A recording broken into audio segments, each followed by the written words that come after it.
Hi, I'm Jody Davis with the Lehigh Acres Church of Christ and would like to welcome you with us for this short study on 2 Thessalonians, the first chapter, verses 7 through 10. Now, the main theme that this is going to lead us to is simply knowing God. How do I know God? How can I know that I know God? Extremely important, as we're soon to find out. Now, the first thing I would like us to look at in turning to 2 Thessalonians, the first chapter, verses 7 through 10, is the time period, the exact specific time in which this event is occurring. And we're also going to see it in 2 Peter 3:10 and 1 John 3:2 that are on the side of this scripture. And this is the time period when the Lord Jesus is revealed from heaven with his mighty angels. That's the point in time that's being discussed in this scripture. When we go to 2 Peter 3:10, Peter refers to it as the day of the Lord. And when we go to 1 John 3:2, he states it as when he is revealed. And so this gives us an idea of the time period. It's when our Lord returns. On that final great day, the day of our Lord, when he is revealed, when the Lord Jesus is revealed from heaven with his mighty angels. Now, there's two groups of people that are mentioned here, and let's take a quick look at who these two groups are. The first group is you who are troubled. And we can see a little further down that this group is his saints, or the Christians, those who stand in God and Christ. Now, there's a second group that's mentioned, and this group is those who do not know God and those who do not obey the gospel of our Lord Jesus Christ. These are the two groups that we see here. The saints and those who do not know God and those who do not obey the gospel of our Lord Jesus Christ. And we're looking at the final great day. Now, with those who are troubled, or his saints, those who stand in God and Christ,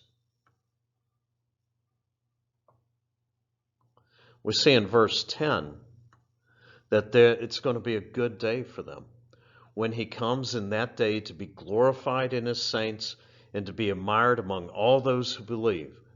And this is really important here to remember, because our testimony among you was believed. The words of Christ, the words of the New Testament, was believed by this group. And they took action on that word. They lived in accordance to that word. They obeyed it. And they lived it in their lives. Now, the other group outside of God and Christ, those who do not obey the gospel, those who do not know God, it's not going to be a good day. We could see that outlined here in verse 9. These shall be punished with everlasting destruction from the presence of the Lord and from the glory of his power. They're going to be removed from God and Christ for all eternity. They're going to be removed from all that is good, for all time, for forever upon forever. We have this phrase up here, with our Lord returning in flaming fire with his mighty angels, taking vengeance. And we see that echoed over here in 2 Peter 3:10. What type of day this is going to be. And we can read about it here. In which the heavens will pass away with a great noise, and the elements will melt with fervent heat. Both the earth and the works that are in it will be burned up. Now, as we look at 1 John 3:2, we see something that's going to be for the children of God, the saints on that day. And this is a very wonderful thing. We shall be like him, for we shall see him as he is. So one group is going to be like him, going to see him as he is. They're going to be glorifying Christ. It's going to be a great and happy day. The other group is going to be met with flaming fire. And the other group, which hung to the world, is going to be hanging to a world that's going to be destroyed by great heat down to its most elemental form. A group that is going to be taken away from the presence of God. And so these are the two real big groups that we're going to be looking at. There's one phrase here, though, I want us to look at, and that is those who do not know God. It's very important to know who is in this group that is not going to stand when our Lord returns. Those who do not know God and those who do not obey the gospel of our Lord Jesus Christ. Is this two distinct groups of people? Is this the same group of people? Is there some difference, defining difference in those who will stand on that day? Let's take a look at it in the next slide. So in 2 Thessalonians, the first chapter in verse 8, we have this phrase. Know God. And what we're wanting to do is to know what that phrase means. Now, when we go to our Lord's Prayer in the John the 17th chapter, we see a reference to this very same thing.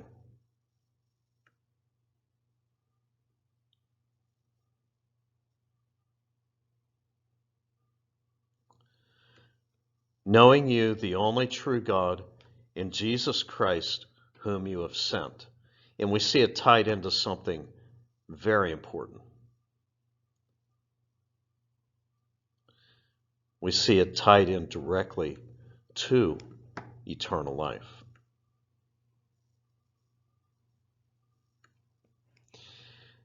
When we go to 1 Corinthians, the first chapter, in verse 21, we find the phrase again. Know God. 1 John 2:4. Knowing him. And 1 John 4:8. Knowing God. And so we have this, and we have even more scripture, but these are some of the main ones to lead us to a clear understanding of this, of exactly what it is to know God. Now, as we go back to our Lord's Prayer in John the 17th chapter, verse 3, and this is eternal life. This is eternal life, that they may know you, the only true God, and Jesus Christ, whom you have sent. How do we know God? And how do we know Christ? How do we fall in this category of knowing God in 2 Thessalonians 1:8 and avoid the category of not knowing God? As we go down in our Lord's Prayer in John the 17th chapter, in regards to the apostles, I have given them your word. And also, praying for the apostles, sanctify, cleanse them by your truth. What is truth? Your word is truth. And so we see the word, the words of Christ, the New Testament of Christ. We see those words which he gave to the apostles as the avenue to knowing God in Christ. And we see it very clearly when we go down to verse 20, where our Lord is praying not only for the apostles, but now he turns his prayer to you and I. I do not pray for these alone, but also for those who will believe in me through their word, the word of the apostles, the New Testament of Christ, handed down to us by the Holy Spirit. This is our avenue of knowing the only true God in Jesus Christ. And this is our only avenue through God in Christ for eternal life. This is what knowing God is in 2 Thessalonians 1:8. Now we can see the same thing as we turn to 1 Corinthians 1:21. For since in the wisdom of God, the world through wisdom did not know God. So the world, through the worldly system of knowledge and wisdom, did not know God. It pleased God how?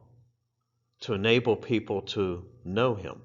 It pleased God through the foolishness of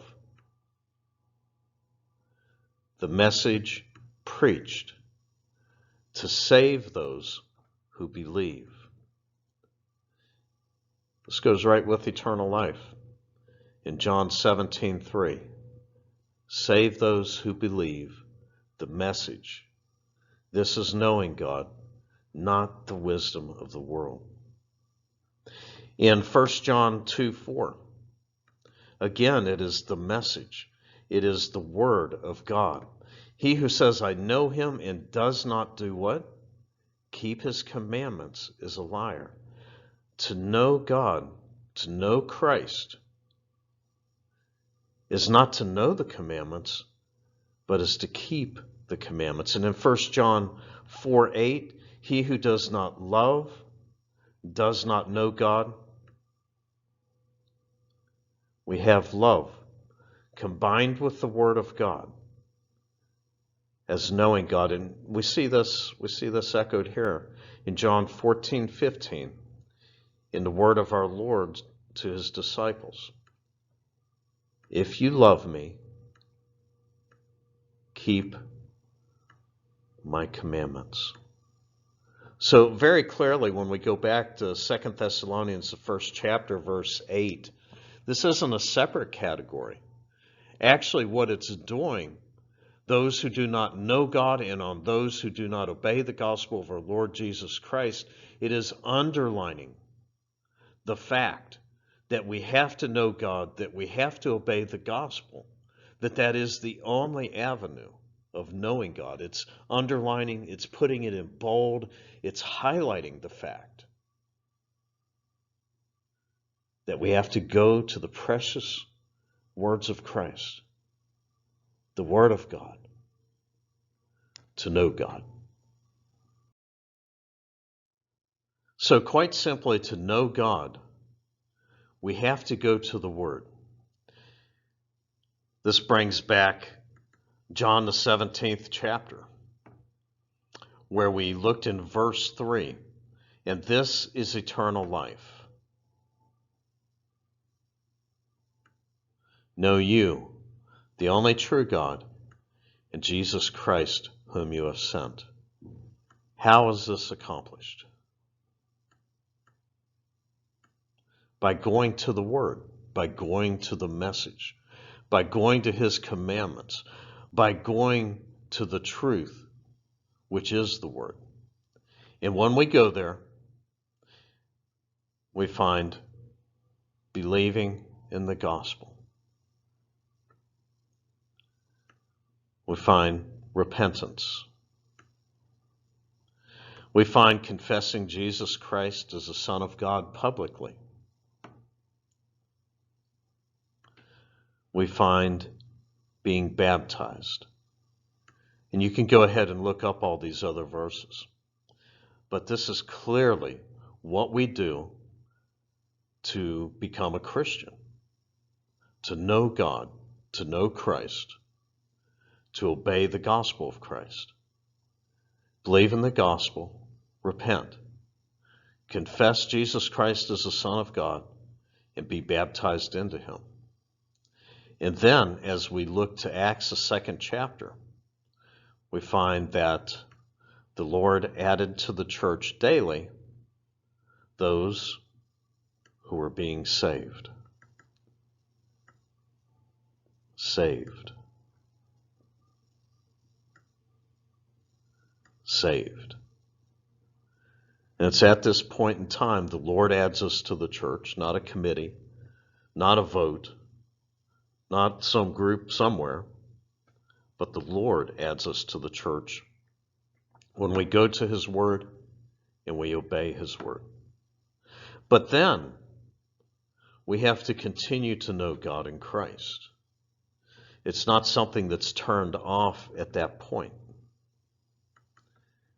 As we look at Revelation 2:10, that church in Smyrna, it's the same for you and I. Be faithful unto death, and the reward is the crown of life. In 1 Corinthians 15:2, you are saved if you hold fast that word, if you live it, if you walk in it. Hebrews, the 10th chapter, verses 38 through 39. If anyone draws back, my soul has no pleasure in him. So it's necessary to be a real Christian, to go to the Word of God and be just a Christian, not have some other name attached to it or man's fingers in it. Go to the Word of God, do what we're clearly told to do. Stand and walk in God and Christ, know God and Christ, and continue to do that day in and day out. This is knowing God. This is going to His Word, which is truth. And thank you for being with us for this study. If you have any questions, please feel free to call the phone number on this screen. You can also reach us by Facebook. We also have a Gmail account there also. So any questions, any concerns, any comments, please feel free to come and see us or to contact us. And until we meet again, let's just say a short prayer. Our most kind and gracious Heavenly Father, thank you for these few minutes that you've given us to look to your word, to your truth, to your expectations for us in this life. Thank you, Father, for clearly telling us how we can know you, how we can know your Son, how we can have eternity with you, Father, for time upon time. Father, we pray that we may look to your word, that we may study it, that we may consume it, that we may live it, we may obey it, that we may do all those things which you have instructed us to do, not because we have to, but as children because we want to, Father. Be with us and watch over us, we pray, Father, through these strange times with this virus. We pray that your loving hand will be with us in our homes, and that as a congregation, Father, soon we can gather together once again. In your Son's most glorious and precious name we pray these things, Father. Amen.